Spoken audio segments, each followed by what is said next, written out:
Hi guys, thank you so much for watching my videos. तो आज हम पढ़ने जा रहे हैं डिसऑर्डर ऑफ प्रेगनेंसी और इसी के अंदर एक टॉपिक आता है एंटीपार्टम हेमरेज। तो इसके बारे में आज हम पढ़ेंगे। तो सबसे पहले दे रखा है antepartum haemorrhage is defined as bleeding from the genital tract after 28th week of pregnancy and before the birth of baby. तो इसकी डेफिनेशन होती है कि इंटरनल ब्लीडिंग हो रही है मदर को, ठीक है, कब? जब 28 हफ्ते प्रेगनेंसी कंप्लीट हो चुके हैं लेकिन अभी बेबी का बर्थ नहीं हुआ है। टोटल प्रेगनेंसी के होते हैं 37 हफ्ते, ठीक है। तो ये ब्लीडिंग होएगी 28 से 37 हफ्ते के बीच में, ठीक है। अब इसके टाइप्स बता रखे हैं। पहला है प्लेसेंटल बेस्ड, दूसरा है एक्स्ट्रा प्लेसेंटल बेस्ड, मतलब कि इसके अंदर प्लेसेंटा इन्वॉल्व नहीं है।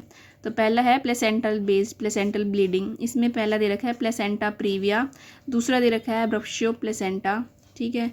और फिर है एक्स्ट्रा प्लेसेंटल ब्लीडिंग, किसी भी सर्विक्स या फिर वेजाइनल पे कोई लीजन लगने की वजह से या ट्रोमा या फिर इंजरी होने की वजह से। तो अब इन दोनों को डिफाइन कर रखा है। पहला दे रखा है प्लेसेंटा प्रीविया। प्लेसेंटा प्रीविया क्या होता है? इसमें डेफिनेशन है an implantation of placenta in lower uterine segment causing it to lie along side और in front of presenting part. अब इसमें लिख रखा है कि जो प्लेसेंटा है वो इम्प्लांट या फिर आरोपित हो जाता है लोअर यूट्राइन सेगमेंट के अंदर। नॉर्मली जो प्लेसेंटा होता है वो अपर सेगमेंट में होता है, लेकिन इस डिसीज़ कंडीशन के अंदर प्लेसेंटा लोअर सेगमेंट पे प्रेजेंट होगा या फिर इम्प्लांट होगा, ठीक है। अब यही प्लेसेंटा या तो बेबी के साइड में प्रेजेंट होगा या फिर उसके प्रेजेंटिंग पार्ट के बिल्कुल सामने, ठीक है। अब इसके आगे दे रखा है ये कितना देखने को मिलता है, इसके इंसिडेंस कितने हैं। तो हर एक 250 बर्थ के अंदर कम से कम एक ऐसा बर्थ होता है जिसके अंदर प्लेसेंटा प्रीविया की कंडीशन देखने को मिलती है, ठीक है। इसके बाद इसके कारण दे रखे हैं। तो नॉर्मली इसका कारण जो है अननोन ही होता है, ठीक है, लेकिन कुछ थ्योरीज दे रखी हैं। जैसे पहला है ड्रॉपिंग डाउन थ्योरी की फर्टिलाइज्ड ओवम जो है वो लोअर सेगमेंट के अंदर ड्रॉप्स हो गया, ड्रॉप डाउन हो गया, नीचे की तरफ गिर गया। फिर मल्टीपल प्रेगनेंसी, अगर प्लेसेंटा जो है वो ज़्यादा है संख्या में और अगर डेसिडुआ इंटरनल लेयर जो होती है एंडोमीट्रियम वो डिफेक्टिव है, ठीक है। फिर इसके आगे से कुछ टाइप्स हैं। टाइप्स में पहला है लेटरल, जिसे लोअर लाइंग भी कहते हैं। सेकंड है मार्जिनल, तीसरा है पार्शियल और इनकम्प्लीट, और फोर्थ है सेंट्रल और कंप्लीट। अब इसके डायग्राम के थ्रू हमको समझते हैं। तो पहला है जिसे लोअर लाइंग कहते हैं।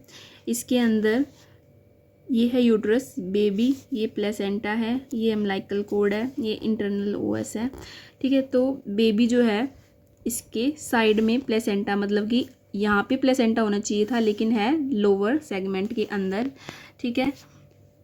तो ये है पहला टाइप जिसे हम लोअर लाइंग प्लेसेंटा कहते हैं। सेकंड है यहाँ पे है इसकी कुछ सीमाएं, मार्जिन्स, एजेस जो है इंटरनल ओएस के पास हैं। इस सेकंड टाइप को हम कहते हैं मार्जिनल प्लेसेंटा प्रीविया।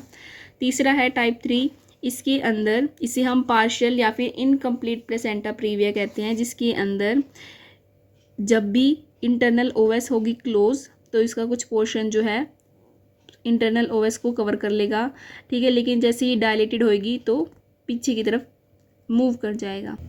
और फोर्थ दे रखा है इसे कंप्लीट प्रीविया कहते हैं, जिसके अंदर बेबी चाहे किसी पोजीशन में हो लेकिन सबसे पहले प्लेसेंटा डिलीवर होगा, उसके बाद बेबी डिलीवर होगा। चाहे सर्विक्स ओपन है चाहे क्लोज है, इंटरनल ओएस ओपन है चाहे क्लोज है, सबसे पहले प्लेसेंटा ही रास्ते में आएगा, पूरा का पूरा इंटरनल ओएस को कवर कर लेता है। इसके अंदर हाफ कुछ भाग प्लेसेंटा का इंटरनल ओएस को कवर करता है। इसके अंदर लास्ट वाला टाइप के अंदर पूरा का पूरा प्लेसेंटा इंटरनल ओएस को कवर कर लेता है। ये देखो ये टाइप्स और दे रखे हैं। Type 1 lower lying, type 2 marginal, third partial, fourth complete. I hope आपको ये थोड़ा बहुत समझ आया होगा।